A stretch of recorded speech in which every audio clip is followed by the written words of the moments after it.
संत का वचन कभी पलट नहीं सकता है। भगवान ने कहा कि मेरा वचन मिथ्या हो जाए, लेकिन संत का वचन कभी मिथ्या नहीं हो सकता है।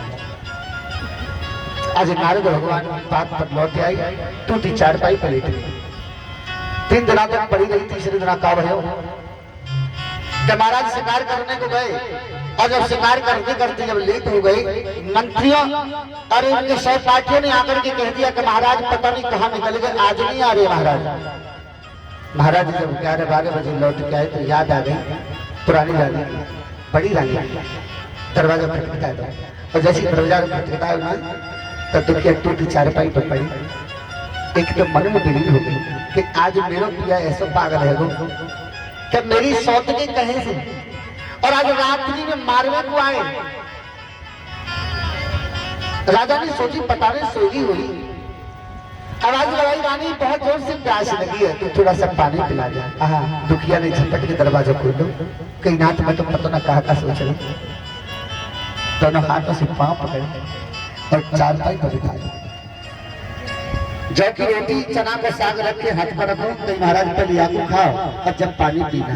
हाँ, जब जौ की रोटी खाई तो कहीं रानी 56 प्रकार के भोजन खाता हूँ, उनमें आनंद नहीं है जितना जाने आनंद है।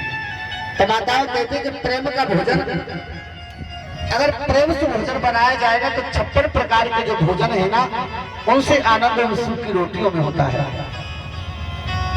तुम किसी दरबार में जाओ, किसी आश्रम में जाकर के अपने घर वही चीज बनाओ, खीर बनाओ, पूरी बनाओ, हलवा बनाओ, बाकू खाओ, और आश्रम को यानी भंडारे को प्रसाद खाओ। पामे और पामे कितना अंतर है, जमीन आसमान को अंतर है।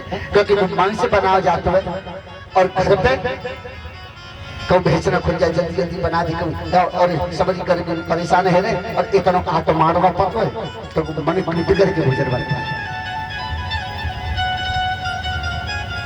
हलवाई घर भोजन बना रहे हो, हमारे तुम्हारे घर हलवाई आवत तो कहते तुम मुझे पता कि क्या बतो हाथ पाऊ ना धो क्या बतो।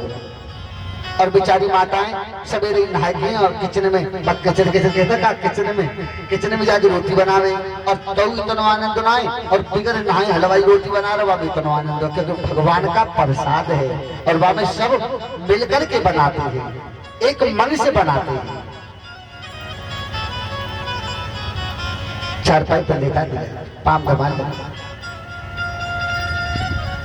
बताओ एक बहुत सुंदर बात बताऊं, कहते कि घर में पैसा नहीं रुकता है, और घर में सुख शांति नहीं है, पैसा आता नहीं है।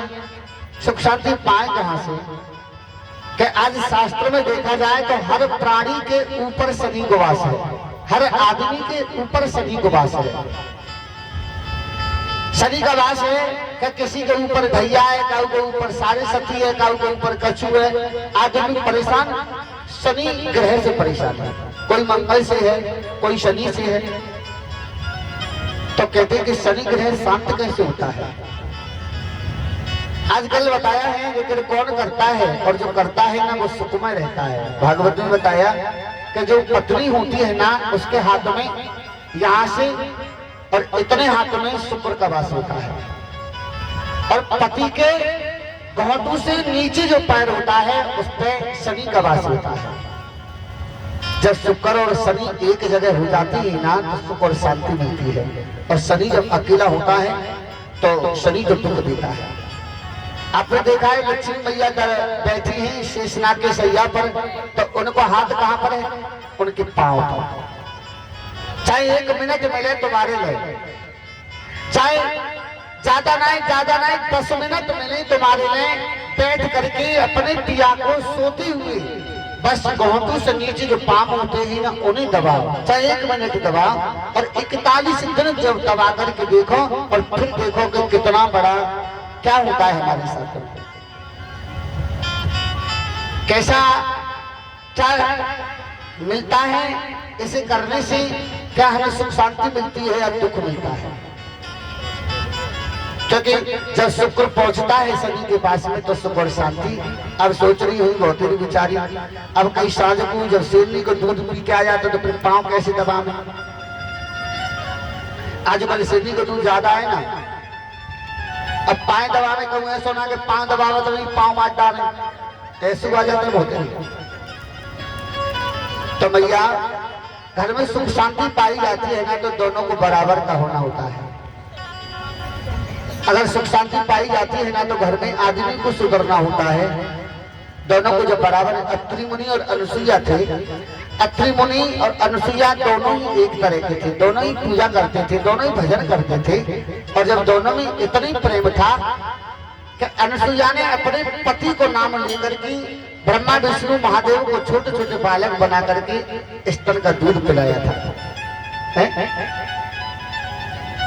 पर एक बात और बता दी है कि पति चाहे जैसा भी हो, अगर हमारी शादी हो चुकी है ना तो निभाएं, और पति चाहे जैसा भी हो उसके साथ में अपना जीवन काटना है।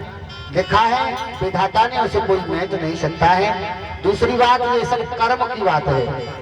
हमारे कर्म है जो हमें आज यहाँ कर्म खींच कर के लाए, जो हमारे साथ ये हो रहा है, क्योंकि हमने कभी इनके साथ भी किया होगा। ये कल बताएंगे, इस कथा को बड़ी सुंदर कथा है कि पूर्व जन्म में कर्म करने से इस जन्म में क्या मिलता है। आज इधर जब